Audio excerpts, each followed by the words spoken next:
Bonjour tout le monde et bienvenue à ce 7e épisode du Seb Show dédié à Occupation Double Grèce. J'espère que vous allez bien. Gros épisode en perspective aujourd'hui, je ne sais pas combien de temps ça va nous prendre, mais j'ai bien hâte de voir. Donc, avant de commencer, si vous voulez vous abonner à la chaîne, activer les notifications, m'ajouter sur Facebook, sur Twitch ou laisser vos commentaires, tout se trouve en dessous de vidéo, alors ça va me faire super plaisir de vous lire ou de vous ajouter sur les différentes plateformes. Alors, laissez-vous aller. Donc, parlant de commentaires, vous avez été super nombreux à m'écrire cette semaine. Beaucoup de choses. Il y en a certains que j'élaborerai pas, mais je pense que j'ai gardé quand même les bons questionnements pour ce vidéo aussi. Et on va commencer par ça d'ailleurs. Parce que plusieurs personnes m'ont écrit en privé, mais deux personnes en particulier sur directement mes vidéos par rapport à Renault. Donc, je veux répondre à cette vision-là. On va le dire comme ça. Je vais vous lire les commentaires avant. Il y en a un qui est un peu plus long, mais je vais vous lire les commentaires. Donc, on a eu Sang de Dinde qui a écrit « C'est weird ton mépris pour Renault. Ça reste de la TV, le gars place extrêmement bien ses pions. Maintenant, il y a 3 filles qui vont le protéger. L'exclusivité ne paie pas dans OD. » OK. Le deuxième commentaire, Travis Fern. Fern. En tout cas, peu importe. Salut Seb, je comprends ton analyse sur Renault, mais en même temps, c'est Occupation Double. Si tu te soucies du mal que tu peux faire, du mal, il se répète, c'est pas grave. Tu ne gagneras pas parce que la production ne te mettra jamais à l'avant et donc personne ne va parler de toi. C'est ce que tu as expliqué au début de ton vidéo. En effet, c'est quelque chose que j'avais expliqué. T'as bien écouté, toi. Donc, est-ce vraiment un trou de cul, mange-marde sans empathie, ou s'il joue simplement le show comme tout le monde devrait le faire en allant là? Car comme tu le dis, si c'était tous des couples comme Olivier Pézy ou Yann Julian, presque personne écouterait les émissions, et moi le premier, je lâcherais. Donc peut-être que Renault a de l'empathie envers le public, mais les autres pensent plus à leur image. Il ne peut pas non plus le dire au public qu'il est un trou de cul volontairement pour le show car il serait éliminé à la fin par les petites matantes. OK. Donc, Renault. Ce que vous impliquez ici, autant Sandine que Travis, c'est que Renault réfléchit à ce qu'il fait. Que Renault sait planifier ce qu'il fait. Le problème est que c'est pas le cas. OK? Et il y a plusieurs actions que je peux vous noter par rapport à ça, que Renault est impulsif dans les actions qu'il pose, et il pose souvent des actions qui ne lui rapportent pas, qui vont à l'encontre même d'une bonne stratégie. Par exemple, quand Sandine nous dit « c'est ouais ton mépris », bon, il place extrêmement bien ses pions. Maintenant, il y a 3 filles qui vont le protéger. Vrai, il y avait potentiellement 3 filles, quoique moi, à mon sens, il y en a 2. Là. Il y a un potentiel de 2.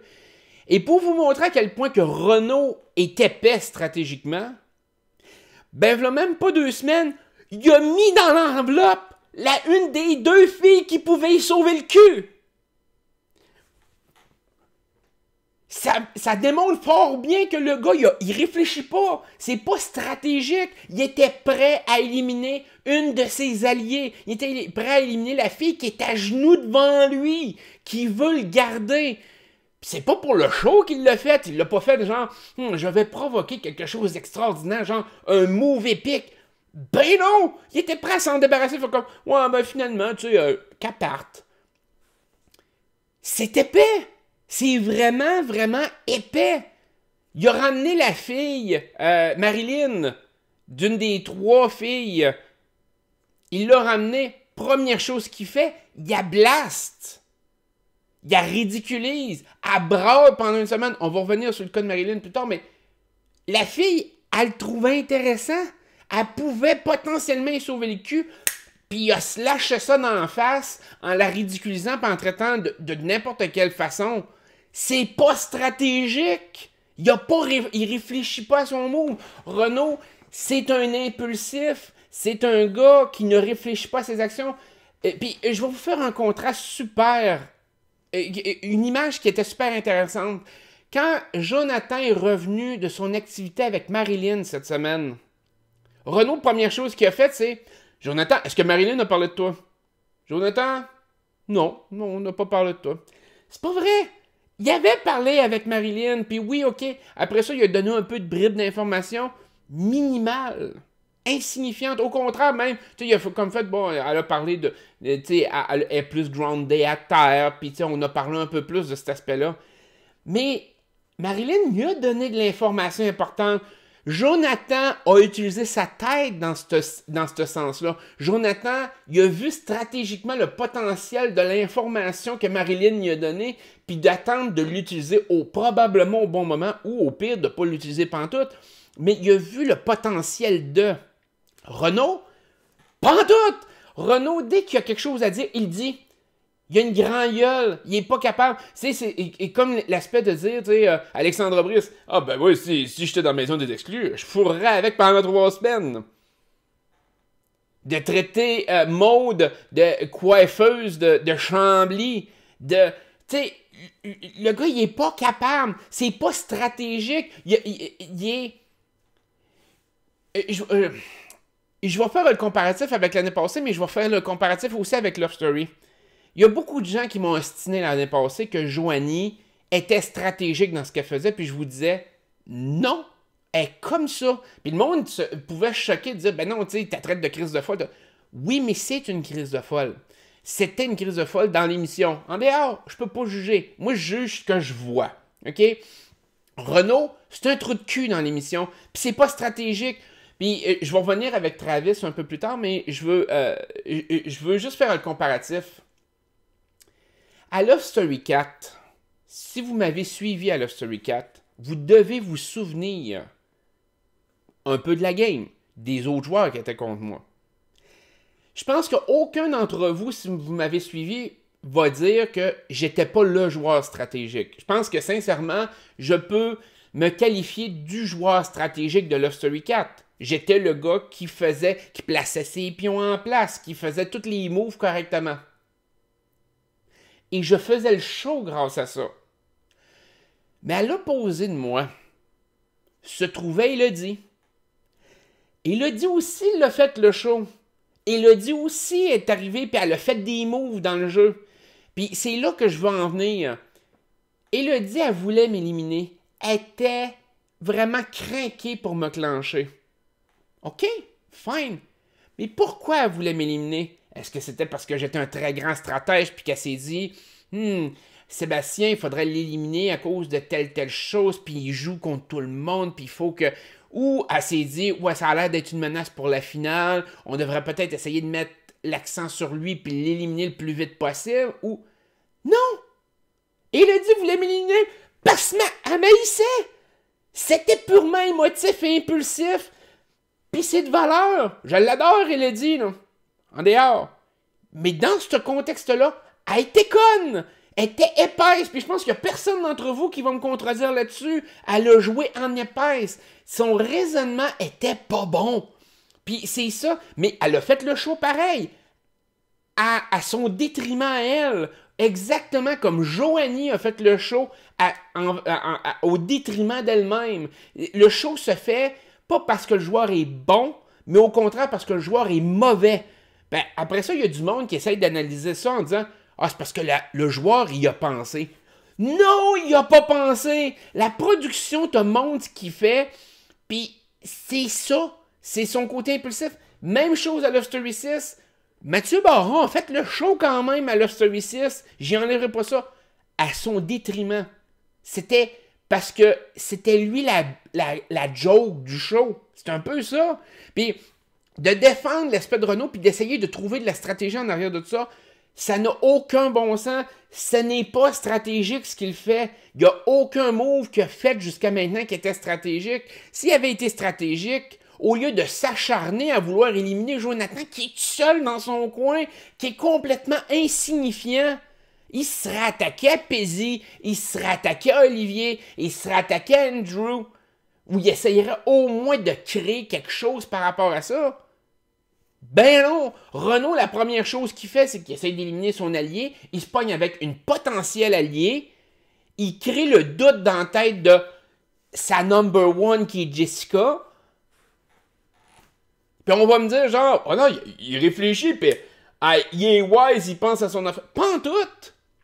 Ils se vantent de toutes les niaiseries qu'ils peuvent faire aux autres gars. Ils leur donnent des munitions full pin. Hey, moi, j'ai pissé dans le spa, je suis hot. Ça te donne quoi stratégiquement? C'est pas parce qu'il est stratégique quand il sort une affaire de main. C'est parce qu'il est épais. Point. Tout son speech d'arrivée par rapport aux filles, par rapport à Alexandra Brice, de hey, moi je fourrais avec pendant 3 semaines, ou hey man, avec les 3 filles là, puis là il sort la langue, puis là il montre ça aux autres gars. Il donne des munitions aux autres gars. Ils peuvent utiliser à plein toutes les conversations qu'il y a pour essayer de le sortir éventuellement. Renaud, il y a aucun... Il est vraiment juste impulsif. Et on pourrait se dire, est-ce qu'il essaie de se montrer faible? Mettons qu'on est là-bas de dire, OK, le gars, il a l'air d'un épais, il montre qu'il est épais, mais dans le fond, il essaie de montrer qu'il est épais parce que c'est sa stratégie d'essayer d'avoir l'air faible. Oui, mais là, à ce moment-là, ses confessionnaux, les moments où il va parler à la caméra, seul... On verrait une autre facette de lui, on verrait une autre image de lui, puis soit qu'il y aurait plus d'assurance, qu'il parlerait de sa stratégie un peu, qu'il parlerait de comment il va... Genre, écoute, j'essaie d'avoir l'air épais face au groupe de gars, mais c'est parce que je veux vraiment qu'il pense que je suis épais et que je suis pas une menace. Ok, parfait, il n'y a pas de trouble. C'est une stratégie qui peut se défendre. Je serais pas... J'embarquerais pas de temps avec cette stratégie-là, mais au moins... Je me dirais, elle se défend. Mais c'est pas ça. Il s'en va, il parle à la caméra tout seul, puis il double son imbécilité en privé. Puis là, je reviens avec le commentaire de Travis qui fait comme, tu sais, il peut pas dire que c'est un trou de cul parce que sinon les matantes voteront pas à la fin. Tu penses que les matantes vont voter pour lui pareil? À l'heure actuelle, de la façon qu'il joue, puis qu'il traite les femmes, puis que... Tu penses vraiment que ce que t'appelles les matantes vont voter pour Renaud? Hey man, oublie ça! Oublie ça! C'est sûr qu'ils voteront pas pour lui. Fait que rendu là, endosse ton rôle, si c'est un rôle. Mais c'est pas un rôle. Puis c'est ça l'aspect que j'essaye de vous faire entrer. J'aurais du respect pour Renaud si stratégiquement, c'était réellement pensé. Comme exemple, s'il y avait eu Jessica, et là je vous le dis, tu sais, comme par rapport à Maud, qu'il y aurait... Tu sais, il aurait mis les choses au clair, bon, je préfère Jessica, mais qu'il aurait essayé de protéger Maud à tout prix. Tu sais, quand il y a eu l'affaire de l'enveloppe, puis que vraiment, il aurait essayé de défendre Maud. Oui, Maud a quand même plus sa place qu'Alexandra, puis là, il aurait défendu, puis là, on aurait pu dire, OK, ben stratégiquement, il essaie de garder un vote de son bord. Il essaie de twister la patente pour... se garder un deuxième plan parce que stratégiquement... Même pas! Il l'a même pas défendu, c'est comme moi, ben... Finalement, elle sert un peu à rien. Bon, ciao, bye. Une alliée! Une fille qui peut y sauver le cul! Qui a déjà sauvé le cul! Puis il veut s'en débarrasser de même, puis vous allez me dire qu'il est stratégique? Il y a du charme.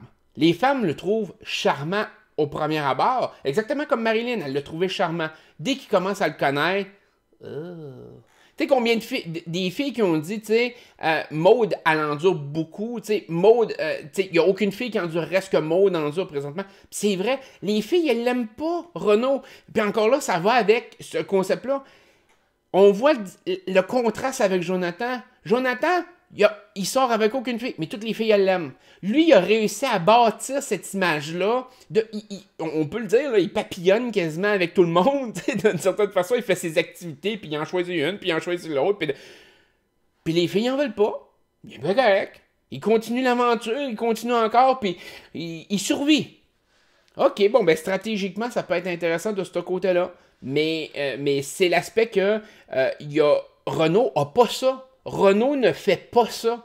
Puis c'est pour ça que je vous dis, je n'embarque pas avec la personnalité de Renaud parce qu'il est de même. C'est un gars impulsif. On le voit aussi, quand il y a de l'alcool, il surconsomme, puis il perd complètement la notion, puis il dit toutes sortes de maudites niaiseries. Mais ces niaiseries sont équivalentes à ce qu'il dit quand il est à jeun. C'est lui. C'est sa personnalité. C'est son mépris des femmes. C'est ce qu'il est. Sa façon... Puis... Je vais pousser encore un peu plus loin. Je vais comparer à moi. Parce que, tu sais, je veux dire, traiter de nom, puis rabaisser, puis tout, je l'ai fait dans l'offre. Je l'ai fait dans l'offre. Fait que, est-ce que je peux y en vouloir? Est-ce que je peux dire, ouais, ben, tu sais, je veux dire, il devrait pas faire ça? Non, il a le droit de le faire. Sauf que la différence derrière ça, c'est quand moi je l'ai fait dans l'offre, dès le début, la première journée, sur le stage en entrant, ce que j'ai dit, c'est, je suis le méchant, je suis le mange-marde, je suis le vilain, je suis là pour ça, je suis là pour faire chier le monde, je suis là pour être le plus sale possible. Je savais exactement le rôle que j'endossais et je savais ce que j'allais faire. J'avais pas une perception biaisée de ma personne en faisant comme, ben non, je vais être gentil, je vais avoir du plaisir et je vais aimer tout le monde, puis après ça, les bitcher dans le dos. Pas en tout. J'étais allé all-in de dire, écoute, je suis en mangement. Renaud, pas en tout, c'est comme, ah ben là, le Québec, ils vont penser que je suis pas un bon gars, mais je suis un bon gars. Ah, ta gueule! Ta gueule, prends ton trou, t'es en mangement, prends ton trou, t'es pas stratégique, t'es pas intelligent. Il est à risque depuis quasiment 6 semaines que le monde veut le sortir. Au début, c'est Maud qui sauvait le cul non-stop. Le monde voulait le sortir, il était plus capable. Pézy a essayé de le sortir. C'est pas stratégique, pas en toute son affaire. C'est pour ça que je vous dis que, oui, si c'était stratégique, j'endosserais probablement Renaud. Je dirais, bah, au moins, il joue à la game. Mais c'est pas ça. Je vais reprendre quand même l'analyse de Travis là-dessus parce qu'il dit, je comprends ton analyse, mais si tu te soucies du mal que tu peux faire, tu ne gagneras pas. Encore là, c'est pas vrai. Dans le sens que, pour toi, Travis, ce que tu racontes là, c'est de dire, ouais, ben, c'est faire le mal ou faire le bien. T'as pas d'entre-deux. C'est pas ça la réalité. Renaud pourrait jouer une très bonne game stratégique puis pousser la note à fond. Puis, tu sais, je veux dire, on compare un peu avec l'année passée, malgré tout. Si, mettons, je regarde avec l'année passée, Cendric a tenu tête énormément, puis a butché, puis malgré tout, j'étais comme... Cendric, il était stratégique dans sa façon. Il faisait, à certains moments bien précis. On peut dire que PH l'a fait aussi l'année passée. Puis Pascal Hugo l'a fait de dire ses 4 vérités. Puis, bon, OK, c'est de la bonne TV. Il était pas trop de cul quand il le faisait. Il disait ce qu'il en était. Puis, tu sais, il avait pas l'air d'épais, genre, continuellement. Cendric, lui, il avait l'air épais à cause de Joanie, mais je veux dire, Pascal Hugo, quand il disait ses affaires, il avait l'air des fois arrogant, mais il était pas épais dans ce qu'il faisait. Il pouvait, le show se faisait quand même. Il faut que tu saches doser les choses. Il faut que tu saches, tu sais, je veux dire, en quoi le fait d'arriver, je vais prendre l'exemple, en quoi le fait de dire, hey, j'ai pissé dans le spa avec l'autre fille, que ça y a donné quelque chose, ou que ça l'a apporté de quoi à sa game, genre que le public va voter pour lui. Ça n'y a rien apporté. On l'a vu, puis il a eu l'air plus épais qu'il avait déjà l'air. Point. Je veux dire, t'as pas besoin d'aller dans la médiocrité pour faire un show. La preuve, je l'ai faite. T'as pas besoin de descendre, genre, pour avoir l'air d'un homme des cavernes pour faire un show. Puis on a vu le résultat d'ailleurs à Love Story 6. Mathieu Baron, c'est ce qui est allé. Il est allé dans l'homme des cavernes. On a vu le résultat. Fait que c'est pour ça que je vous dis que c'est pas nécessairement... T'as pas besoin de faire le mal, genre, à tout prix. Puis si tu veux jouer la game vraiment sale, fine, assume-le. Assume le genre de game que tu vas faire. Mais rendu là, puis c'est ça la dynamique, c'est qu'il joue pas vraiment la game. Parce que s'il jouait vraiment la game, il essayerait d'aller contre Pézy, il essayerait d'aller contre Olivier, il essayerait de péter Andrew et Catherine. Il fait pas. Il joue pas. Il veut juste voir du monde partir, puis c'est toujours les nouveaux, je veux les voir partir. C'est pas une stratégie, ça. C'est pas d'être intelligent, ça. C'est pas d'arriver puis d'essayer d'aller contre-courant, puis de provoquer des choses, puis de dire, oh, au moins le gars, il essaye, tu sais. Pas en tout. Et c'est ça que je veux que vous compreniez. Je juge Renaud parce que je considère qu'il est zéro stratégique, qu'il est zéro joueur intelligent là-dedans. On le voit malgré lui. Parce qu'on le voit souvent à cause de ses frasques. Puis, il réfléchit pas. Et puis, c'est ça que je veux te dire, Travis. C'est le fait que, tu sais, je veux dire, il y a des moments où il faut que tu saches doser les choses. Il faut que tu saches doser les choses. Puis, si tu veux jouer la game vraiment sale, fine, assume le genre de game que tu vas faire. Mais rendu là, puis c'est ça la dynamique, c'est qu'il joue pas vraiment la game. Parce que s'il jouait vraiment la game, il essayerait d'aller contre Pézy, il essayerait d'aller contre Olivier, il essayerait de péter Andrew et Catherine. Il fait pas. Il joue pas. s'il réfléchissait à dire, oh, je vais faire telle affaire ou je vais dire telle affaire, puis là, ça va provoquer une onde de choc, puis là, ils vont en parler dans le quotidien, qui est conscient de tout ça. OK. Mais non, il n'est pas conscient de ça. Il n'est pas conscient de l'effet des caméras. Il n'est pas conscient. Puis comme je dis, ses actions le prouvent. Vous pouvez réécouter les émissions, parce que moi, je les écoute vraiment analytiques. Je veux dire, je les analyse vraiment, les gestes des joueurs, la façon qu'il... Il n'est pas conscient de ce qu'il fait. Fait que oui, le show se bâtit autour de lui. Oui, je suis d'accord. Mais c'est pas parce que lui en a conscience. Et c'est là la différence. Et c'est pour ça que je lui donne aucun crédit. Il fait le show parce qu'il est de même. C'est un Mathieu Baron. Ça peut être intéressant pour la TV, mais je lui donnerai pas le crédit d'être un trou de cul. Fait que c'est bon à voir. C'est encore plus bon à voir perdre rendu à la fin. Ça, je suis tout à fait d'accord. Si vous avez cette mentalité-là, mais il est de même. Puis, tu sais, même lui, d'un certain sens, il en prend conscience parce qu'il arrête pas d'en parler. Il arrête pas de dire, ouais, ben là, le Québec va me voir comme... C'est parce qu'il sait. Il sait qu'il a l'air d'un épais. Il sait qu'il donne cette image-là, mais il le fait malgré lui. Puis, je vais vous prendre un autre exemple de cette semaine qui démontre un peu ce point-là.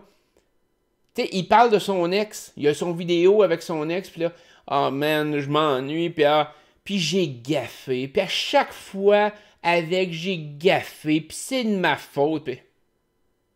OK. T'as-tu appris de ça? C'est quoi, comment il a traité les femmes jusqu'à maintenant dans le show? C'est un gars qui a même pas appris de ses propres erreurs. Vous pensez qu'il a gaffé dans quel sens avec son ex? Tu sais, je veux dire, t'es limité un peu dans le genre de gaffe que tu peux faire avec une ex qui ça marche plus. Puis, tu sais, regardez la personnalité de Renaud, puis le genre de geste qu'il a posé par rapport aux femmes en dedans. Comparé avec le fait qu'il arrête pas de dire qu'il a gaffé avec son ex, puis je pense que vous êtes capable de faire à peu près un 2+2 facilement, là. OK? Fait que le gars, c'est pas un bon gars. Pas plus en dedans que dehors. Et comme je vous dis, c'est pas stratégique. Et dès que vous allez comprendre que c'est pas stratégique, qu'il réfléchit pas au move qu'il fait, vous allez voir que son jeu, c'est zéro pin barre. Il n'y a rien en arrière de ça. C'est une personnalité forte, c'est un charmeur, puis quand tu dépasses ce stade-là, c'est le néant.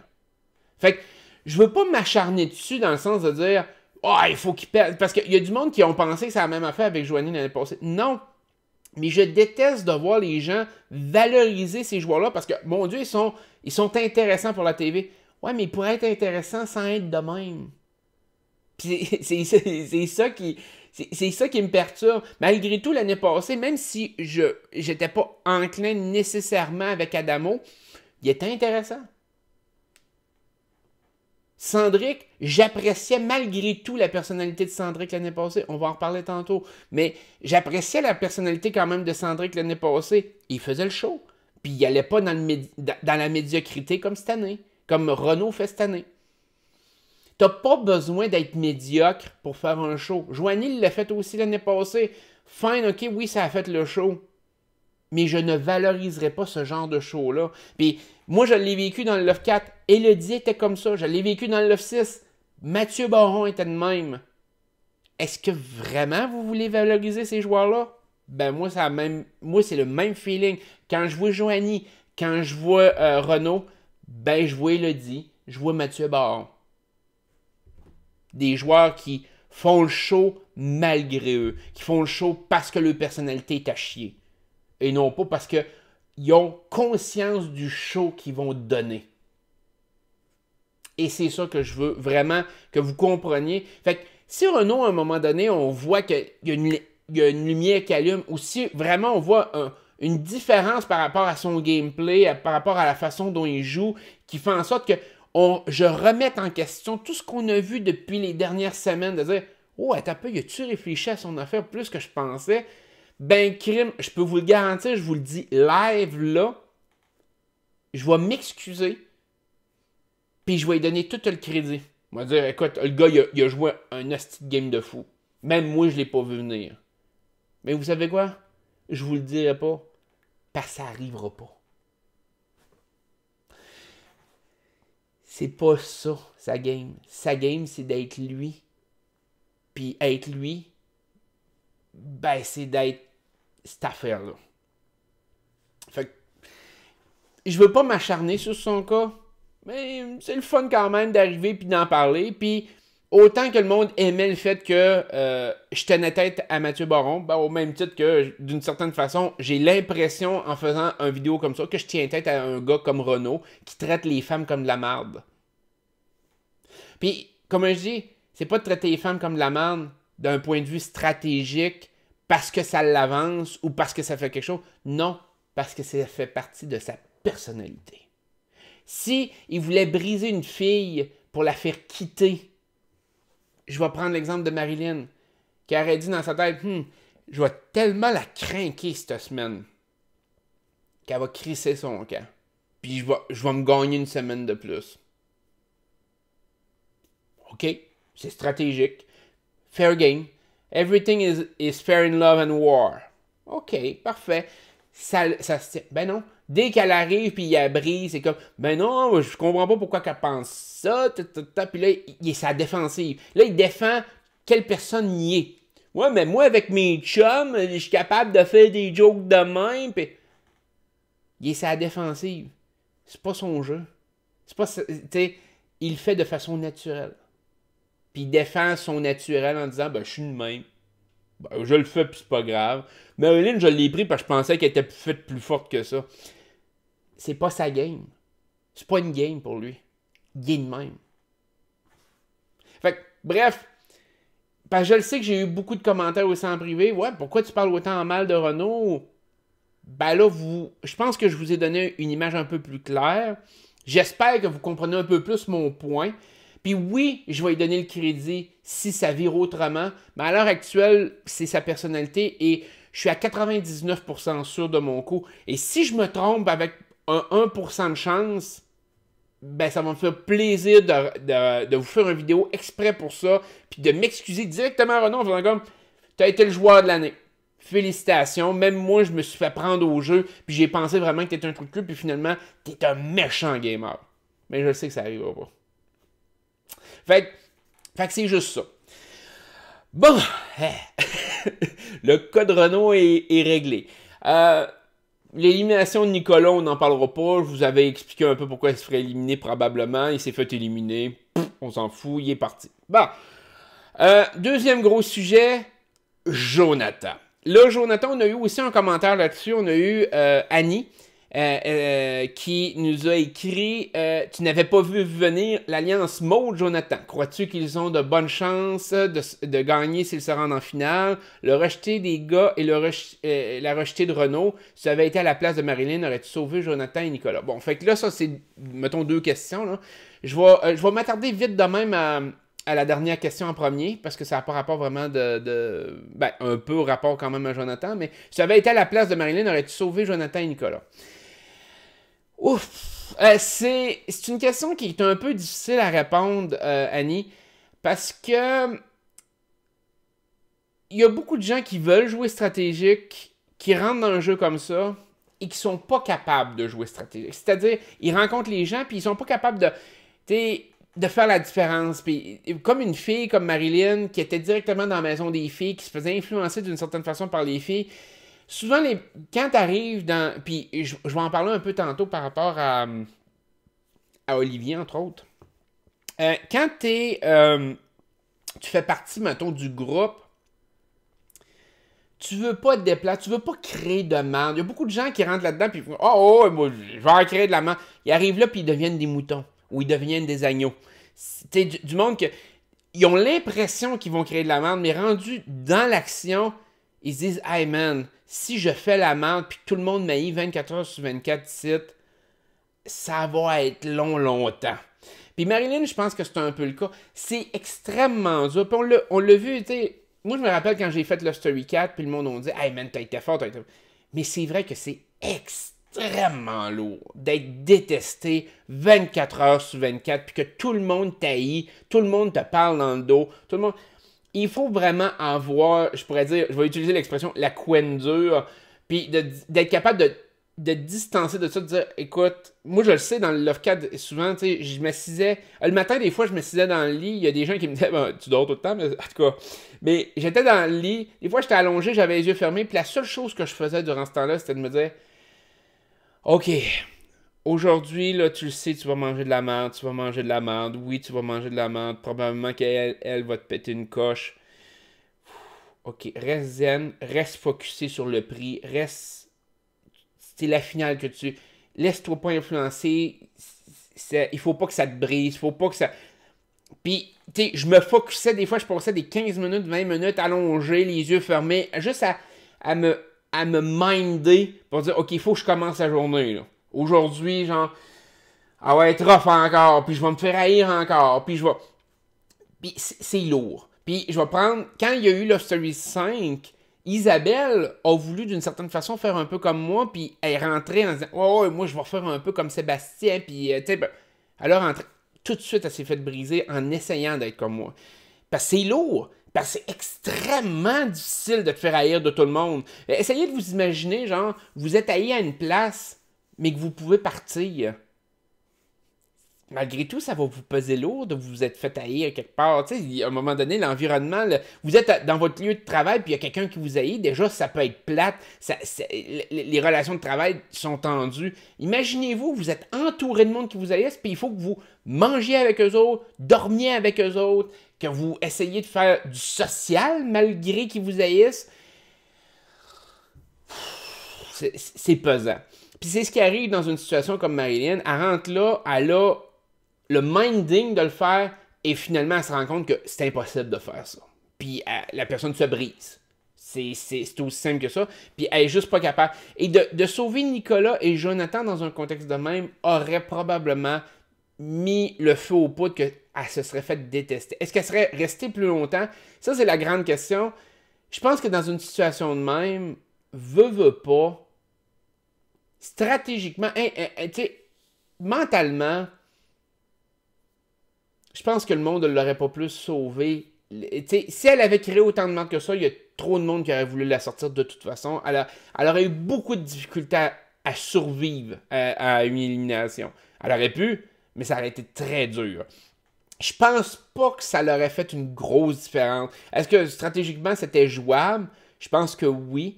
Mais émotionnellement, puis on l'a vu, là. On l'a vu assez brisé comme ça là, cette semaine. On va y revenir un peu tantôt, mais elle s'est brisée super vite. Je pense qu'elle n'avait pas le caractère pour faire un move comme ça puis provoquer quelque chose parce que le rebound de ce move-là aurait été inimaginable. Inimaginable. Parce que imaginez-vous que cette situation-là se présente. J'ai l'impression que l'élimination se serait jouée entre Renaud et Yann. Puis je pense malheureusement que ça aurait été Yann qui aurait été éliminé. Imaginez-vous le rebound de Juliane.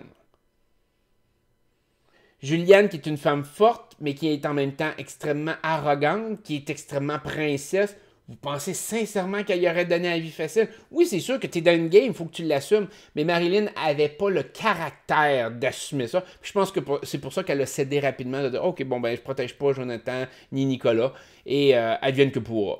C'est un peu ça qu'elle a pensé. Puis peut-être aussi qu'elle avait aucune attirance ni envers un ni envers l'autre. Fait que en plus de tout ça,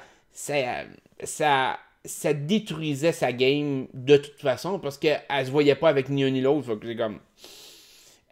Elle est faite pareil. Fait que je pense pas que ça l'aurait changé de quoi, sincèrement. Pour la première partie de ta question, il faut que je réponde plus large que ça. Jonathan est en train de vivre quelque chose de bien spécial. Et c'est un changement de dynamique par rapport à la façon dont il est édité. La façon qu'il est montré à la TV. Et ça, c'est particulier. Ça, c'est rare que ça arrive dans une télé-réalité comme ça. Il faut vraiment qu'il y ait un chiffre de pouvoir où il y a quelque chose que peut-être la production sait que nous autres, on ne sait pas, ou soit que l'impact que le public a commencé à aimer Jonathan a fait en sorte qu'eux ont changé la dynamique de l'editing. On va en parler d'ailleurs tantôt de ça, là, parce qu'on a une question par rapport à ça. Jonathan, présentement, sincèrement, ça a été une semaine extraordinaire pour lui. Il a dominé, à mon sens, à tous les points de vue. Tout a été positif sur Jonathan. Il y a eu plein d'activités. Il y a eu même le fait qu'il a offert la nuit de l'amour à Olivier. Il a sacrifié sa nuit de l'amour parce que lui, il voyait pas, il se sentait pas à l'air. Mais il a eu l'air d'un, je dirais pas d'un héros, mais il a eu l'air tellement du bon gars sur ce move-là. On a vu aussi que Jonathan, quand il parlait à Maud par rapport au jeu, par rapport aux gens qui jouaient le jeu, Jonathan a une vision très claire, ou en tout cas, on sent qu'il y a une vision beaucoup plus claire que les autres sur qu'est-ce qui s'en vient, quel genre d'alliance il y a, les gens, les couples, comment que ça dure, est-ce qu'ils vont durer à l'extérieur. Puis, toute cette dynamique-là, on voit que Jonathan est beaucoup plus groundé dans le jeu. C'est beaucoup plus où ce qui s'en va par rapport à la stratégie, par rapport aux autres. On a vu aussi comment je pourrais dire ça, donc toutes ces réactions, on en a parlé un peu tantôt, comme quand il a parlé avec Renaud, que Renaud l'a comme confronté, puis il a rien dit, il a gardé ses secrets, puis on l'a vu dans plusieurs scènes où ce qui entend les secrets des autres, ou les discours un peu poches des autres, puis il est là, il écoute. Puis souvent, une personne vraiment intelligente écoute. Elle capte l'information, elle la garde et pour l'utiliser plus tard si elle en a besoin. Une personne qui n'est pas si intelligente va parler beaucoup. Je me trouve un peu idiot parce que c'est moi qui parle tout le temps quand je suis avec vous autres, mais en tout cas. Mais généralement, une personne qui est plus... qui est, je pourrais dire plus égoïste et qui pense à court terme, va parler beaucoup, va se dévoiler beaucoup. La preuve, Renaud, il parle tout le temps, il se dévoile sur chaque aspect de qui il est. Même Andrew, dans une certaine mesure. Jonathan, non. Jonathan, il écoute. Il capte l'information, puis il répète très bien l'information. Fait qu'il garde pour lui ce qu'il veut garder, puis il donne l'information qu'il veut donner. Et on voit dans cette optique-là que Jonathan est beaucoup plus stratégique que les autres joueurs présentement. Mais, ce qui m'a fasciné, puis vous pourrez toujours écouter un peu l'épisode de dimanche passé. Ce qui m'a surpris, puis moi je l'ai remis, puis je ne pense pas avoir vu ça, c'est que il y a eu un montage vraiment spécial par rapport à Jonathan. Puis je me relis là, pour être sûr de ne pas vous dire n'importe quoi quand je le fais, c'est que quand il y a eu le discours de Pézy, ils ont même mis une musique spéciale qu'on n'avait jamais entendue dans Occupation Double jusqu'à maintenant, quand Jonathan était sûr qu'elle parlait de lui. Puis on a vu vraiment un plan bien spécial avec cette musique-là, en signe de résignation, parce qu'il était sûr qu'il partait, parce que c'était le speech de « il n'y a aucune fille qui se voyait en couple avec lui », tout. Puis juste ce moment-là, c'est comme « hey, la production a mis vraiment l'accent sur ce moment-là pour créer un thrill aux téléspectateurs. » Ça veut dire que Jonathan est important dans la game. Ils ont créé un moment unique pour lui. Et ça, c'est vraiment... c'est rare que ça arrive. Puis ça dure pas longtemps, là. Mais il y a vraiment un moment bien spécifique où la façon qu'ils ont édité le show, Jonathan a un moment à lui que aucun autre éliminé a eu. Puis il n'a pas été éliminé. Mais pour moi, c'est comme eux autres, ils se disent, OK, on va créer le stress qui va partir, mais il partira pas. Il est là pour rester. Puis, de ce côté-là, on revient avec l'histoire de Monde. Sincèrement, ce serait épique. On s'entend-tu? Ce serait épique que la défaite de Renaud soit causée par Jonathan puis Maud. Essayons de voir ça, là, du côté chaud de la chose. Vraiment chaud. Imaginez-vous que c'est Jonathan qui réussit à sortir Renaud. Comment tu peux pas avoir une belle histoire underdog, le sous-estimer, puis qui sort le gars qui se croit, le gars qui se pense plus hot, puis tu le sors avec l'aide de la fille que le gars a dompée, puis dont il se calisse, puis qu'il ridiculise. Parce que depuis le début de la saison, Renaud ridiculise Jonathan, le rabaisse, le critique. Il a fait de la même chose sur Maud. Imaginez-vous que les deux sous-estimés sortent Renaud. Sérieusement, là, c'est des dieux. Je veux dire, t'aurais pas un meilleur scénario de film que ça. Par rapport à une télé-réalité, là, ce serait épique à voir. T'sais. Juste voir la face de Renaud qui se fait clencher par Jonathan, là. Man! Puis je me dis, est-ce que c'est possible? Le pire, c'est que présentement, ça l'est. Dans les faits, dans la façon que le show est monté, Renaud est vu super négativement. La production ne l'aide pas pantoute, là. Il essaye pas de le faire bien paraître, là. Ils mettent du côté négatif sur côté négatif sur côté négatif à chaque épisode. Il a l'air d'un épais à chaque épisode. Fait que, puis pire ils font ça, plus grande serait la satisfaction de voir Jonathan sortir Renaud. Puis, même si Jonathan vient qu'à ne pas gagner à la fin, il y aurait eu un impact incroyable sur le jeu, puis il pourrait sortir la tête haute de s'être vengé de toute l'intimidation que Renaud fait par rapport à lui, puis de toute la merde que Renaud il fait manger. Tu sais, c'est comme... T'as quasiment pas de meilleur résultat, tu sais. C'est sûr, ça serait encore plus drôle que Jonathan gagne à la fin, ça serait épique, là. Puis, tu sais, autant qu'il voulait une couple de semaines, c'est comme... Ah, Jonathan, tu sais... Puis là, crème, l'histoire qui bâtisse autour de Jonathan est vraiment intéressante. Moi, personnellement, c'est l'histoire qui retient le plus mon attention à l'heure actuelle. Moi, chaque scène qu'il y a, je veux voir où c'est que Jonathan va être. Qu'est-ce qu'il va faire exactement? Il va-tu parler? Puis, tu sais, de le voir parler stratégie, puis de le voir discuter des autres personnes avec Maud, moi, je trouvais ça super intéressant parce que je me suis rendu compte que, ouais, t'as pas le gars, il est plus allumé que on l'a vu jusqu'à maintenant. La façon dont il discute des sujets, la façon qu'il interprète les choses, super intelligent. Fait que, puis toutes les façons, tu sais, je veux dire, même son Instagram, tu sais, chose bien banale. Toutes les autres, là, c'était toutes des affaires quasiment pour rire d'eux autres. Lui, il a un petit bébé dans les bras, pis tout, super cute, pis super, tu sais, man, ils sont en train d'y monter une histoire de le sous-estimé qui réussit à s'en sortir. C'est quasiment ça l'histoire. Puis, sincèrement, s'il se fait éliminer, je vais être en tabarnak. Je vais vraiment être en tabarnak parce que s'il se fait éliminer prochainement, genre avant Renaud ou n'importe quoi, puis que finalement son histoire a mené nulle part, je vais vraiment être comme...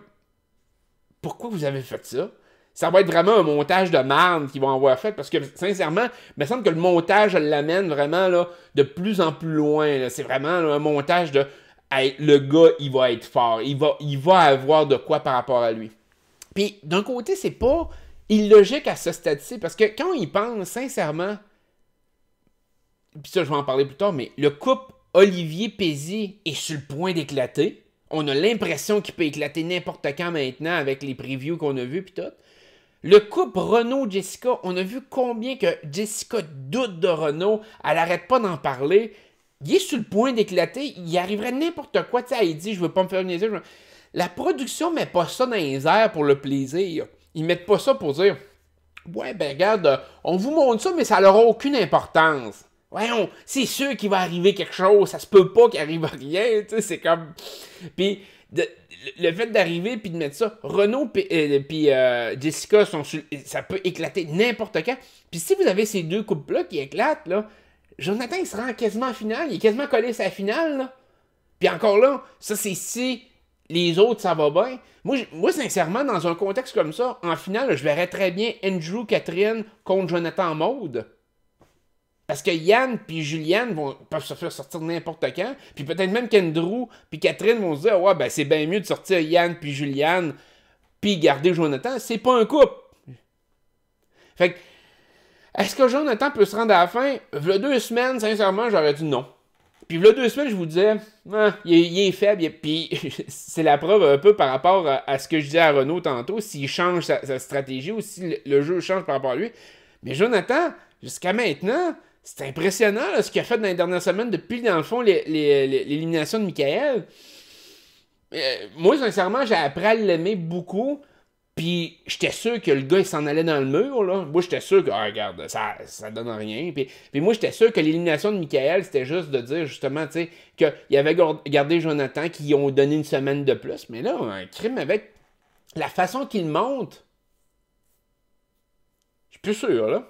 Sincèrement, j'ai un bon doute, là. Je suis comme, est-ce que ça se peut que, t'sais, même si c'est la lock qui l'amène plus loin, est-ce qu'il pourrait survivre beaucoup plus longtemps? Sincèrement, avec les cartes qu'on a devant nous autres, la possibilité de se faufiler, là, il a la possibilité de se faufiler. Il va-tu être capable d'en profiter? Je pense que oui, de se coller à Maude, c'est la meilleure stratégie. Maude, c'est une femme forte. C'est une femme qui peut l'emmener. Puis elle va le protéger. C'est assez que lui, la protège.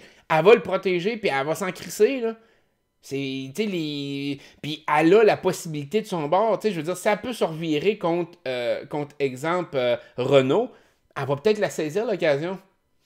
Fait que, super spécial de ce côté-là. Sincèrement, j'ai pas de mots. Jonathan, super belle semaine. J'ai hâte de voir son histoire. Sincèrement, c'est l'histoire que je suis.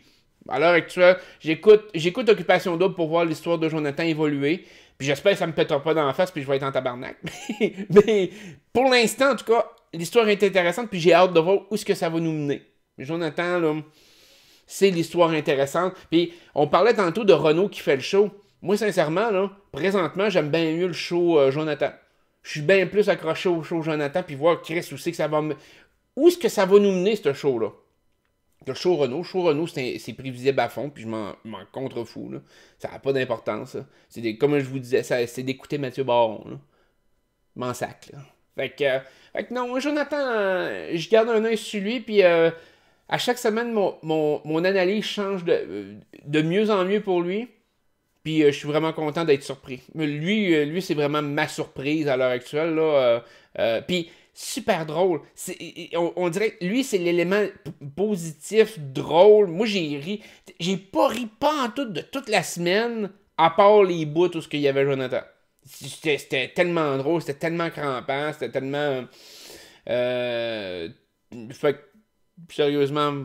Je reste avec l'idée, Jonathan, son histoire peut se développer, puis on peut être surpris. Mais même moi, je suis surpris à l'heure actuelle. Fait que je pensais jamais dire que je prenais pour Jonathan, mais je pense que je suis rendu au stade de dire, ouais, ben Jonathan, ça pourrait être le fun de le voir gagner, sincèrement. Là, Jonathan en mode, là. Les chances de gagner sont peut-être plus faibles, mais de se rendre en finale, je les verrais pouvoir se rendre en finale. Je pense que ça dépend si c'est une finale à trois coupes, mettons, comme l'année passée, ou si c'est une finale à 2 coupes. Si c'est une finale à 2 coupes, bon, ben, dépendamment quelle coupe qui est contre eux, ça dépendra aussi comment que les coupes se sont fait éliminer. Est-ce qu'Andrew Catherine aurait, on pourrait dire, du sang sur les mains en ayant trahi du monde? Ça dépend de beaucoup de choses. Mais voir Jonathan en mode en finale ensemble, ça pourrait être... en tout cas, ça serait enfin une nouveauté d'une certaine façon, parce qu'enfin, on verrait quelque chose de différent à Occupation Double. Ça pourrait être super intéressant. Ok, donc, bon, Marilyn, je vous avais dit, on en parlerait un peu plus. J'ai pas tant de choses à dire sur Marilyn. C'est encore une twist foirée d'Occupation Double en général. Elle a broyé pendant toute la semaine. Ce que je vais dire sur Marilyn, c'est... Avant même, parce que, évidemment, j'ai vu vers la fin de la semaine les rumeurs, ben, les photos, puis les autres, de voir c'est qui est éliminé. Au-delà de tout ça, je n'ai pas pris en compte dans mon analyse. C'était une... pour moi, je veux faire mon analyse de ce que j'ai vu à la télé. Je vais y aller avec le même feeling que j'avais fait un peu comme avec Nicolas, même avec les filles avant Christina, puis des choses comme ça. Marilyn,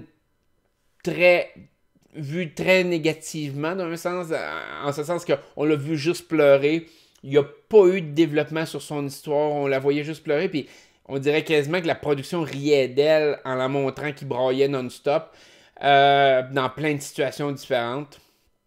Elle est condamnée à se faire éliminer. Je vois pas comment elle peut survivre cette semaine. Ils ont essayé de nous twister ça un peu dans le preview pour montrer comme si peut-être Maud pouvait partir. Encore là, c'est comme la dernière fois. c'est certain que Maud ne partira pas. Ça va être Marilyn. Encore une joueuse qui vient d'arriver, puis que le monde s'en contrefout, puis qu'on va avoir oublié dans une semaine. Fait que Marilyn, c'est notre élimination de la semaine. Ensuite de ça, wow, là, le gros sujet. Je vais essayer de le mettre de côté le plus possible, parce qu'on n'a pas toutes les informations. Je ne veux pas juger trop avant d'avoir l'ensemble de l'information qu'ils vont nous montrer à TV. Mais on a Pézi, Olivier et Cendric. Ça regarde mal. OK? Ça regarde extrêmement mal. Toutes les choses qu'ils ont mis sur le net, bon. Et peut-être que c'est juste un montage qu'ils ont fait d'une certaine façon, puis que finalement, après les émissions, on va se rendre compte de dire, oh ben non, finalement, Pézi a bien agi ou a bien réagi face à la situation, mais présentement, Pézi apparaît pas bien. Et ce qui me fait peur, c'est que depuis un petit bout, elle ne paraît pas bien. On voit un peu le fait qu'elle veut partir, qu'elle braille, qu'elle voulait pas voir Olivier pour la nuit de l'amour. On voit plusieurs choses négatives par rapport à elle. Et ça, c'est jamais un bon signe. C'est applicable avec Marilyn, que je viens de vous parler. C'est applicable aussi à Pézi. D'habitude, quand ils font ça, c'est parce que le joueur, il est sur le bord de sacrer son camp. Il est sur le bord d'être éliminé. Et moi, dans toute la situation, je vais commencer avec Olivier, parce que j'ai vu des commentaires de dire, ben c'est le karma, Olivier s'est acharné sur Jonathan, entre autres. Puis ça y revient en face. Ça, je suis plus ou moins d'accord dans cette optique-là. Moi, je pense qu'Olivier, dans sa façon d'être, malheureusement, on le voit, puis Cendric le dit un peu dans les vidéos, Olivier, c'est un mot. C'est pas méchant quand je le dis, c'est un gars qui se tient pas nécessairement debout, qui ne va pas se battre puis aller au-devant. Et Olivier, il est plus influençable que les autres, en mon sens. Je pense qu'Olivier est un peu comme... Puis certains d'entre vous l'ont peut-être déjà vécu, soit en tant que victime, soit en faisant partie d'eux, mais d'être dans un groupe de gens qui font de l'intimidation ou qui s'acharnent sur quelqu'un. Puis Olivier, c'est le gars qui est en arrière, qui rit, mais qui ne sera pas directement celui qui va faire l'intimidation. Il le fait parce que son groupe le fait, mais c'est peut-être pas tout à fait lui, mais il est participant pareil. Je peux pas lancer tout à fait un paquet de roches en disant « c'est le karma, putain, tu vas payer mon esti ». Je pense qu'Olivier, malgré tout, dans ses réactions, tout, ça semble d'être un bon gars. Il a l'air quand même d'être une bonne personne. La façon qu'il réagit face à Jonathan, je pense que ça vient beaucoup plus de Renaud. Puis Olivier est là comme spectateur, que vraiment lui qui mène une charge contre Jonathan puis qui s'acharne sur Jonathan. Je pense que Olivier veut juste faire partie du groupe de tête.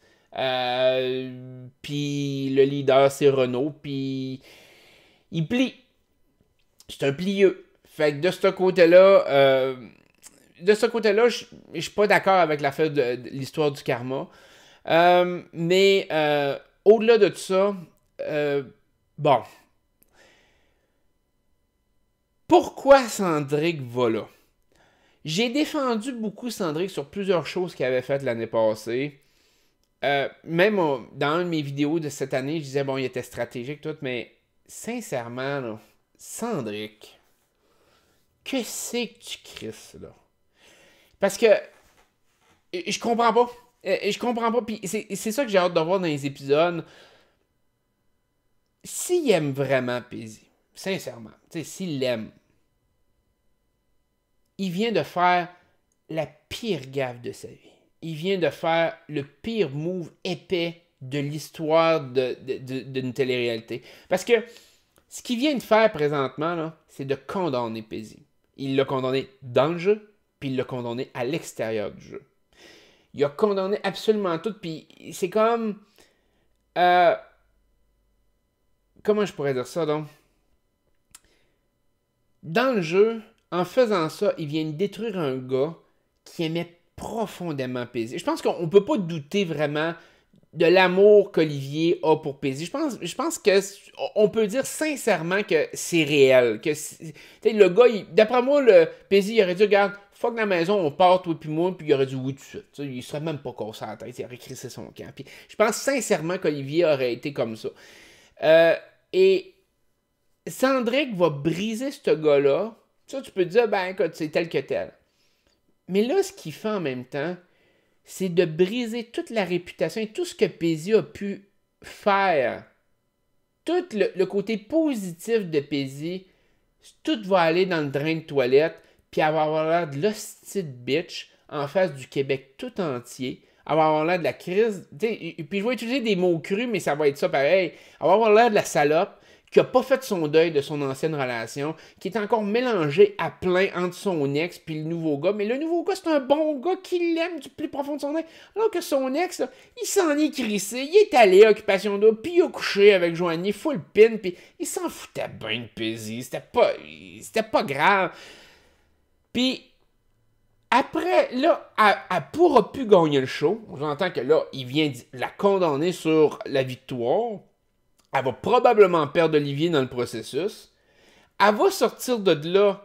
La population va l'haïr. Puis en plus, si Cendric reste pas avec, il n'y a pas un hostie de gars qui va vouloir d'elle. Seriez-vous le gars qui voudrait être avec Pézi? Genre, Pézi qui fait comme, ouais, mais j'ai encore mon ami Cendric qui est dans ma vie. Hey, fuck that. Dégage, décalisse de ma vie, je veux rien savoir. T'sais, tant que tu décollisseras pas Cendric de ta vie, là, t'es barré à vie plus 1000 ans. Là. C'est horrible. Puis c'est pour ça que moi, dans ma perspective, si j'avais été vraiment Cendric, puis sincèrement, là, du fond du cœur, j'aurais aimé Pézi, j'aurais fait... Même si on m'avait offert 10 000 $ pour aller la confronter, puis aller ben, pas la blaster, mais, tu sais, dans le fond, jouer dans sa tête, dans Occupation Double, pendant qu'elle vivait ça, je l'aurais pas fait. J'aurais dit, non, regarde, je l'aime, je commencerai pas à y nuire devant tout le Québec, puis à l'humilier devant tout le Québec. Non, ça vaut pas 10 000 $. Si vraiment je l'avais aimé, moi, dans ma tête, j'aurais fait... Je vais attendre quand on va sortir de là. On va peut-être sortir en couple avec la maison, tout. Mais là, à ce moment-là, j'y jaserai. Moi, j'y jaserai comme quelqu'un de responsable, comme quelqu'un qui a une colonne vertébrale, comme quelqu'un qui veut pas son mal. Je veux pas qu'elle souffre. Je veux pas qu'elle soit divisée. Je vais parler intelligemment après le show, en dehors des caméras. Puis à ce moment-là, on verra. Non, Cendric, c'est pas ça qu'il a fait. Lui, c'est le spotlight. Là, il va chercher le spotlight. Mais c'est surtout... L'attitude que Cendric a, moi, ça me fait penser à l'attitude des gars qui veulent encore jouer dans la tête de leurs ex par orgueil. Pas parce qu'ils veulent, pas parce qu'ils les aiment. Par orgueil. Ils veulent pas que leurs ex les oublient. Ils veulent toujours rester comme le meilleur pour leur ex. C'est comme... Oh oui, là, elle a un gars, mais tu sais, j'ai juste besoin de revenir, genre une journée, là, il trottait dans la tête, là. Puis sa relation, là, tu sais, l'autre gars, il tombe deuxième. Tu sais, cette attitude de comme je dis, arrogante, genre de supériorité, de genre, je suis meilleur que tous les gars qu'elle fréquente parce que moi, elle n'est pas capable de décrocher de moi. Puis ça, c'est pas une attitude de j'aime l'autre. Ça, c'est une attitude de je m'aime moi. Puis dans ce cas-là, ben excuse-moi, mais Cendric, là, t'es un crise de mange-marde toi aussi. T'es un hostie d'épais d'avoir fait ça. Puis, je vais peut-être me réviser, peut-être que, comme je dis, les séquences sont trompeuses. Peut-être qu'ils nous amènent là, puis finalement, ça ne sera pas ça pantoute, puis ça... Tu vas voir, peut-être... Cendric va peut-être faire ça, puis là, finalement, il va dire « Ah, ben, je te niaisais, inquiète-toi pas, non, je suis super content, puis je t'emmène les bacs de mariage, puis hey, puis je suis heureux. » Je pense pas, là, mais en tout cas. Ou peut-être que Pézi va faire comme « Ah, écoute, je t'ai déjà aimé, mais regarde, t'essaies de me faire chier dans ma relation, fuck you, je te veux même plus comme ami, décalisse. » OK, bon, ben parfait, ben si elle fait ça, je pense que tout le Québec va faire comme « Ah, bravo, tu t'es tenu de bout. Ben... » Mais probablement que ça sera pas ça qui va arriver non plus. Fait que, je vais me raviser, puis c'est pour ça que je veux pas non plus discuter de ce sujet-là. On a très peu d'informations. Ce qu'on a présentement, par exemple, fait très, très, très, très mal paraître Pézi. Puis, de ce côté-là, c'est pour ça que je dis que Cendric, elle l'aime pas, parce que, sincèrement, il aurait dû s'attendre au backlash. Tu sais, dans le fond, tu sais, j'ai comme... moi, ça me rappelle justement dans Love Story 6, tu sais, puis, tu sais, quand j'avais dit, parce qu'à un moment donné, j'avais dit à Dominique, j'avais dit, Rémi, t'as fait perdre le char, mais tu sais, après ça, elle avait embrassé Arcadio, puis j'avais dit, tu sais, j'avais dit à Priscilla, je pense, tu sais, Rémi, il a peut-être fait perdre le char, mais Arcadio vient de faire perdre la maison. Puis c'est exactement la même affaire, tu sais. C'est. Dans ce cas-ci, Cendric vient de complètement faire perdre la victoire à PC. Du moins, peut-être que PC n'aurait pas gagné, mais c'est sûr que PC, elle avait une route pavée en or pour la finale. En mon sens, elle avait. Ça y allait. Là, oubliez ça, c'est fini, c'est terminé. Puis moi, je pense que la répercussion de ce geste-là va pas faire en sorte qu'ils vont aller dans une élimination ou quelque chose, mais il y a des grosses chances que soit Olivier calisse son camp, soit Pézy calisse son camp, ou les deux vont partir. Parce que je pense que Pézy va être conscient, Olivier va être humilié. Puis ça, on en reparlera de comment que la production a monté ça pour Olivier. Moi, je pense que ça, c'est dégueulasse, là, la façon qu'ils l'ont fait, mais on en rejasera. Je sais qu'ils essayent de faire un show, mais j'ai eu le même réflexe par rapport à XOXO. Je pense qu'à un moment donné, tu as une limite de l'humiliation que tu fais vivre à un joueur. Olivier ne méritait pas cette humiliation-là. Je pense qu'il aurait pu y aller de façon beaucoup plus respectueuse. Je vais utiliser le terme respectueux. Mais non, ils ont voulu vraiment aller dans le trash. Félicitations, mais je pense que le problème, c'est que vous perdez le respect des auditeurs dans ce temps-là. Vous pouvez peut-être avoir des codes d'écoute un peu plus parce que le monde veut le voir, mais vous gagnez à court terme puis vous perdez à long terme. Moi, je préfère investir sur le long terme que sur le court terme. Sincèrement, dans une télé-réalité, là, ça devrait être ça votre objectif. Bref, Pézy, j'ai hâte de voir. C'est sûr que c'est la grosse discussion présentement. Je souhaite qu'elle fasse le bon choix parce que elle, sa vie va être un véritable enfer. Si elle vient qu'à faire un mot ou tu sais qu'elle suit Cendric dans cette voie-là, ça va être dégueulasse. Ça n'aura juste pas de bon sens. Sincèrement, là, elle va le regretter le restant de sa vie. Moi, j'ai l'impression, là. Parce que, sincèrement, je pense pas que Cendric... Tu sais, comme je dis, pour que Cendric fasse ça, il l'aime pas. Il l'aime pas. Jamais que quelqu'un qui t'aime va te nuire à ce point-là devant tout le Québec. Peu importe qu'il ait raison ou non dans ce qu'il dit, jamais que quelqu'un qui aime l'autre va faire ça devant tout le Québec. Je pense qu'il l'utilise, soit pour avoir plus de spotlight, soit parce qu'ils ont fait de l'argent pour le faire. Peu importe la raison, mais c'est pas par amour certain.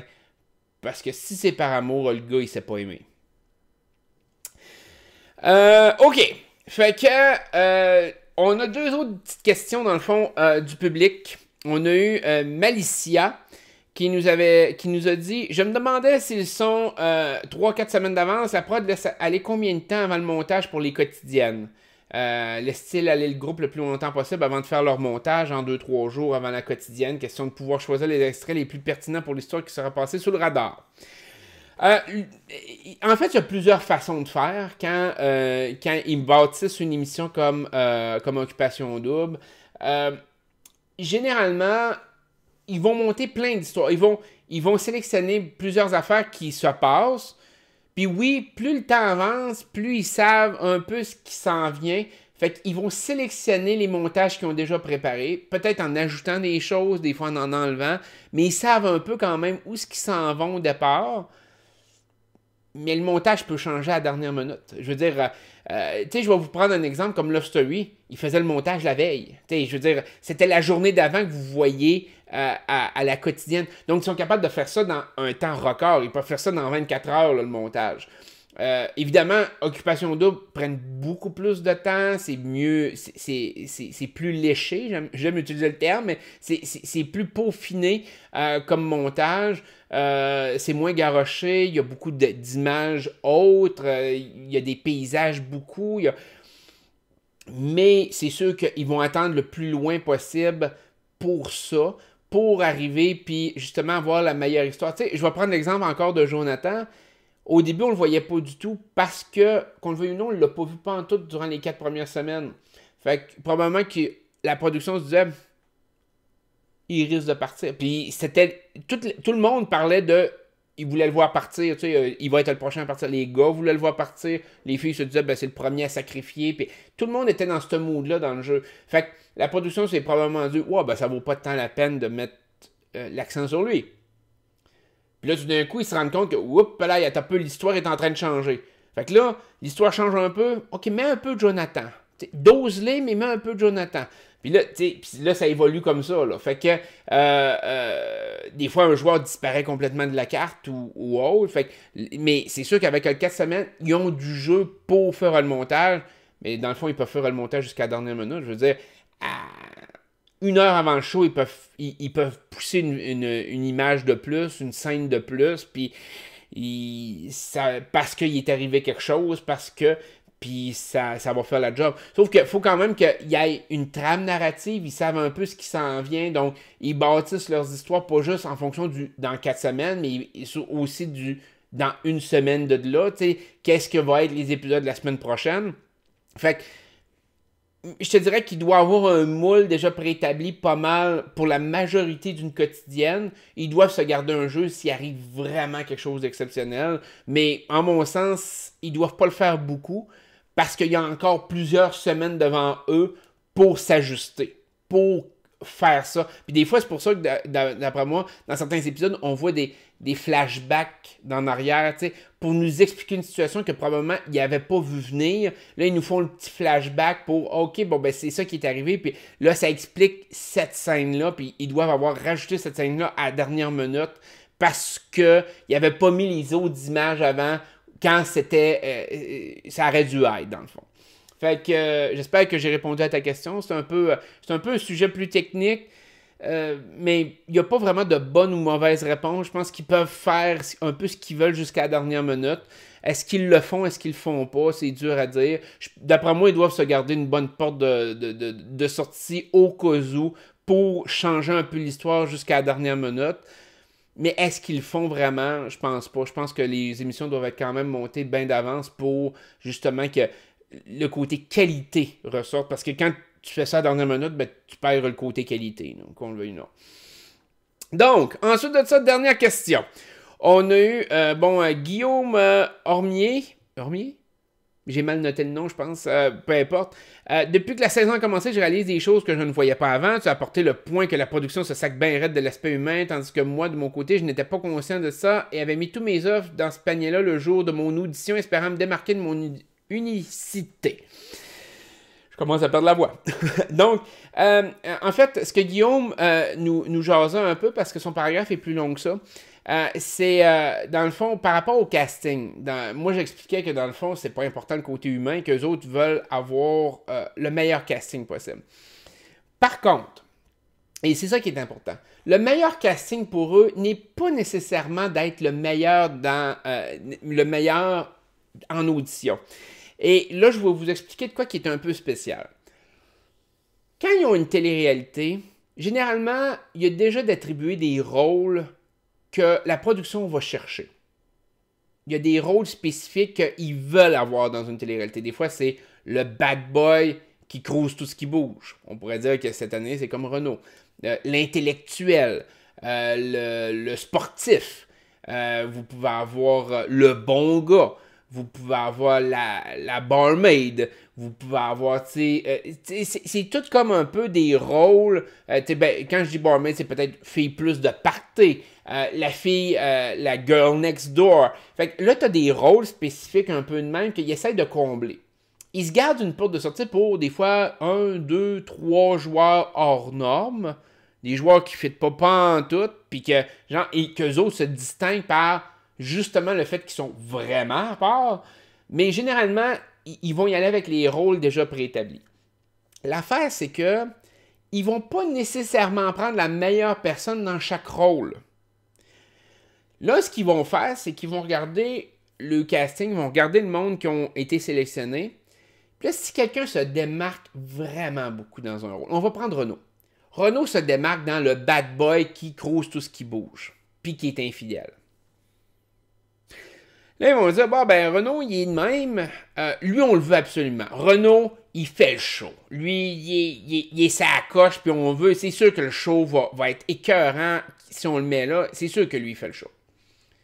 Là, ils vont dire, lui, il est intéressé par les girls next door, tu sais, les filles d'à côté, tu sais, les petites filles sweet. Mettons que ce serait ça. Les petites filles sweet, là, tu sais. Bon. Dans les girls next door, qui on a? Là, ils regardent la liste, le top 5, mettons, de leur sélection, puis ils vont dire, ouais, la première ne fit pas vraiment avec Renaud, la deuxième non plus. La troisième, par exemple, elle fit parfaitement dans son genre. Cheveux foncés, grosse poitrine. Là, ils vont regarder les caractéristiques, ils vont dire, elle fit bien avec Renaud, c'est elle qu'on va prendre dans la fille d'à côté. Même si elle est en troisième position dans leur sélection, eux, ce qu'ils veulent, c'est Renaud. Ils veulent que le show tourne autour de Renaud. Fait qu'ils vont prendre la fille qui va fitter là-dedans. OK, mais Renaud, il aime aussi les bad girls. Quelle fille qu'on pourrait prendre, genre, qui ferait de la merde dans son couple? S'il y a un couple. Puis là, ils vont checker les bad girls, qui vont peut-être rentrer la semaine suivante, ou tu sais, comme ils ont fait cette année, de rentrer plus tard dans le jeu. Oh, telle fille, ça fit très bien, puis telle affaire. Puis ils vont monter le casting par rapport à un joueur ou deux joueurs en particulier. Ils vont aller chercher l'ami, ils vont aller chercher... Puis là, des fois, ça ne fit pas pantoute de genre les premiers de chaque classe. Comme je vous dis, des fois, c'est pas ça pantoute. Fait que des fois, il y a du monde qui se donne à fond, puis des fois, la production va vous dire « Ah, ton audition était excellente, excellente! » Mais tu n'étais pas faite pour cette saison-ci. Ça veut dire que probablement que tu étais peut-être premier dans la liste ou deuxième dans la liste, mais qu'il y avait quelqu'un qui se démarquait plus que toi, mais dans une autre catégorie, puis il voulait commencer le show avec cette personne-là, que c'était cette personne-là qui avait spoté le plus ou qui ressortait le plus de tout le monde. Fait que, il y a ça. Des fois, ils prennent vraiment le meilleur de chaque catégorie. Fait que, il n'y a pas de joueur qui ressort en tant que tel. Moi, je vais prendre comme à Love Story 4. Eux, dans le pensée, le joueur qui ressortait le plus, c'était Thomas. Pour eux autres, pour le casting, Thomas sortait beaucoup plus du lot côté gars. Puis moi, j'étais l'outsider complètement, qui était hors norme, qui savait pas en tout où est-ce que je me plaçais là-dedans. J'aurais pu partir la première semaine où je pouvais me rendre jusqu'à la fin, il savait pas. Moi, j'étais comme, on sait pas ce qu'il va faire, on sait pas. Puis moi, j'avais auditionné aussi comme exemple à Love Story 3, puis on me l'avait dit par après, tu sais, ah, ton audition était super bonne à Love Story 3, mais tu fitais pas dans le casting de Love Story 3. Puis en rétrospective, il avait probablement raison. Tu sais, je veux dire, c'était beaucoup moins stratégique, beaucoup moins compétitif. Tout ce qui était énigme, compétition d'agilité, de plein d'affaires. J'avoue que j'avais pas ça dans Love Story 3 au même stade que Love Story 4. Fait que, ouais, ok, je me suis plus donné à Love Story 4. Le fait que j'ai été patron aussi à Love Story 4, qui n'était pas la même chose avec Love Story 3. J'ai eu plein de pouvoirs, j'ai pu créer de la merde. Fait que probablement que ça m'a aidé d'être dans Love Story 4 comparé à Love Story 3. Fait qu'ils ont eu raison, je pense, de l'avoir fait de même. Fait que c'est ça, le casting n'est pas fait par rapport à bon gars, mauvais gars. Le casting est vraiment fait. Faut que vous alliez là en audition, puis vous donniez le show que vous voulez donner. Et non pas ce que vous pensez que la maison de production veut.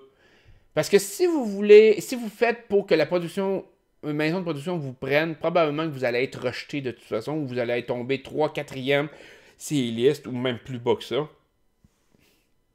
Puis vous n'aurez pas tant d'importance que ça. Fait que, il faut... Moi, je savais que je voulais être le vilain. C'était pas une question de dire la production veut pas, parce que jusqu'au moment où je me présente, personne n'avait voulu être le vilain. Là. La production n'a jamais voulu avoir un vilain dans la production. Moi, je suis allé, puis c'est comme, moi, c'est ça que je veux être, je le suis. M'en fous. Qui veulent ça ou qui veulent pas ça, je vais l'être parce que c'est ce que je veux être. Puis finalement, j'ai été pris parce que moi, je me distinguais par rapport à ça. Mais il aurait pu très bien dire, ouais, ben c'est pas ça qu'on recherche. Mais au moins, j'aurais pas été autre chose. Puis je pense que c'est toujours comme ça que vous devez appréhender un casting. Soyez qui vous voulez être. Tu sais, je veux dire, vous pouvez jouer un rôle, mais je vois pas un rôle pour impressionner la production. Jouer un rôle parce que vous voulez jouer un rôle pour vous, pour votre façon de jouer la game. Je pense que c'est ça qui est le plus gagnant. Et peut-être que vous ne serez pas prêt à la première saison, mais vous allez peut-être être pris la deuxième, la troisième. Fait qu'il faut persévérer là-dedans. Ouf, ok. Fait que je pense que j'ai fait le tour de toutes les questions, de toutes les affaires qui pouvaient être importantes. Je sais même pas combien de temps j'ai duré. Fait que je vais vous souhaiter une excellente journée. Prenez soin de vous autres. Et on se retrouve probablement avec un autre gros vidéo la semaine prochaine. Ça va être super intéressant. Probablement que le sujet numéro 1, ça va être Paisy-Cendric. Je suppose. J'aimerais ça que ça soit d'autres choses, mais probablement que ça va être ça. Fait que je vous souhaite une excellente semaine. Puis on se retrouve pour d'autres vidéos plus tard. Bye bye.